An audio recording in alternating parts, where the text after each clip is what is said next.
बहुत पुराने जमाने में एक शख्स था जो गुनाहों में डूबा हुआ था। उसका दिल सख्त, जिंदगी बेसुकून। उसने 99 लोगों को कत्ल किया था।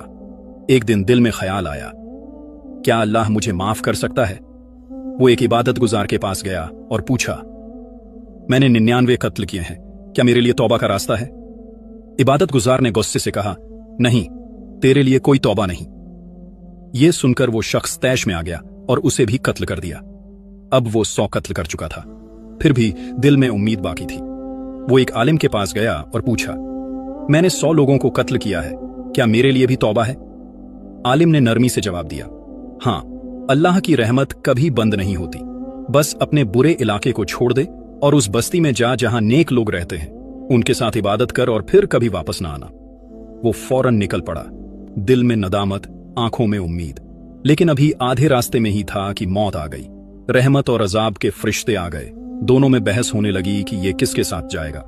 तब अल्लाह ने उनके दरमियान फैसला करने के लिए एक और फरिश्ते को हुक्म दिया कि बस्तियों से इसका फासला नापो। जिस बस्ती के करीब होगा उसी के मुताबिक इसका अंजाम होगा। जब फासला नापा गया तो वो नेक बस्ती के एक बालिश्त करीब था। अल्लाह ने फरमाया, मेरी रहमत गालिब है, इसे बख्श दो।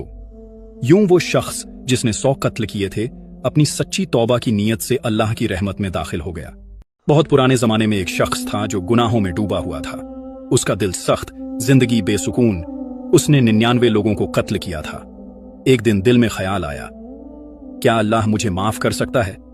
वो एक इबादत गुजार के पास गया और पूछा, मैंने 99 कत्ल किए हैं, क्या मेरे लिए तौबा का रास्ता है? इबादत गुजार ने गुस्से से कहा, नहीं, तेरे लिए कोई तौबा नहीं। यह सुनकर वो शख्स तैश में आ गया और उसे भी कत्ल कर दिया। अब वो 100 कत्ल कर चुका था, फिर भी दिल में उम्मीद बाकी थी। वो एक आलिम के पास गया और पूछा, मैंने 100 लोगों को कत्ल किया है, क्या मेरे लिए भी तौबा है? आलिम ने नरमी से जवाब दिया, हां, अल्लाह की रहमत कभी बंद नहीं होती। बस अपने बुरे इलाके को छोड़ दे और उस बस्ती में जा जहां नेक लोग रहते हैं, उनके साथ इबादत कर और फिर कभी वापस ना आना। वो फौरन निकल पड़ा, दिल में नदामत, आंखों में उम्मीद। लेकिन अभी आधे रास्ते में ही था कि मौत आ गई। रहमत और अजाब के फरिश्ते आ गए। दोनों में बहस होने लगी कि ये किसके साथ जाएगा। तब अल्लाह ने उनके दरमियान फैसला करने के लिए एक और फरिश्ते को हुक्म दिया कि बस्तियों से इसका फासला नापो।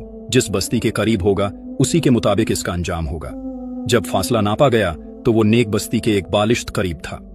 अल्लाह ने फरमाया, मेरी रहमत गालिब है, इसे बख्श दो। यूं वो शख्स जिसने 100 कत्ल किए थे, अपनी सच्ची तौबा की नीयत से अल्लाह की रहमत में दाखिल हो गया।